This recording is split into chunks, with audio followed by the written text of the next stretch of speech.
dismissing most tales as mere exaggerations or wild imaginations. However, my encounter that fateful night at Walmart forever changed my perspective.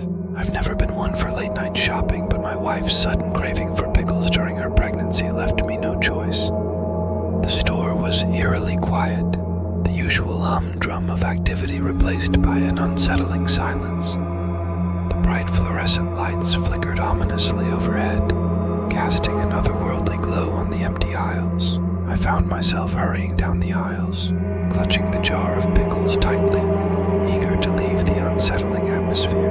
As I approached the checkout counter, I noticed an elderly woman standing ahead of me. She was hunched over, her face obscured by a large floppy hat. There was something oddly familiar about her, but I couldn't quite place it. She paid for her items with coins, each one clinking loudly against the counter, echoing through the empty store. After she left, it was my turn to pay.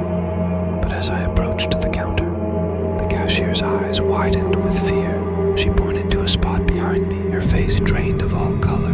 I turned around and felt a chill run down my spine. The old woman was standing there, her face now visible for the first time. She was pale and gaunt, with deep, sunken eyes that seemed to look straight through me.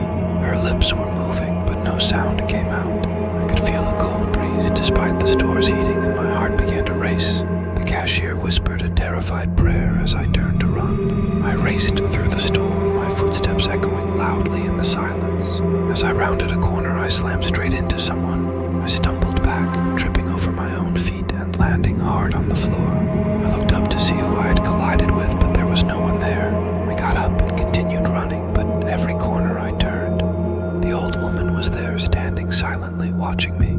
Her image seemed to flicker in and out of existence, appearing and disappearing at random. Finally, I reached the store's entrance, only to find it locked. I pulled at the door frantically, panic setting in as the old woman appeared once again behind me. This time, her lips parted, and a chilling whisper escaped her lips. "Why did you leave me?" I turned around, my back pressed against the door. "I don't understand. I don't know you." Her eyes seemed to flash with anger. "You left me to die," she hissed, her voice growing stronger. Suddenly it all clicked into place. She was the old woman who had been trapped in the fire at our old apartment building. I had fled the scene, leaving her to perish in the flames. I tried to explain, to apologize, but it was too late. The old woman's form began to twist and contort, her face elongating into a terrifying visage of anger and sorrow. She lunged at me and I screamed, the sound echoing through the empty store. When I woke up, I was lying on the cold floor of the store. The lights were blinking erratically and the cashier was calling for an ambulance. There was no sign of the old woman. I was taken to the hospital where I was diagnosed with a panic attack. But I knew better. I knew that the old woman had been a manifestation of my guilt, a terrifying reminder of the life I had failed to save. I spent the rest of my life haunted by that night, by the horrifying image of the old woman. It was a chilling reminder of the consequences of my actions, of the life I had carelessly let slip away. Even as I write this, I can feel the cold breeze of that night, hear the ominous clinking of coins on the counter.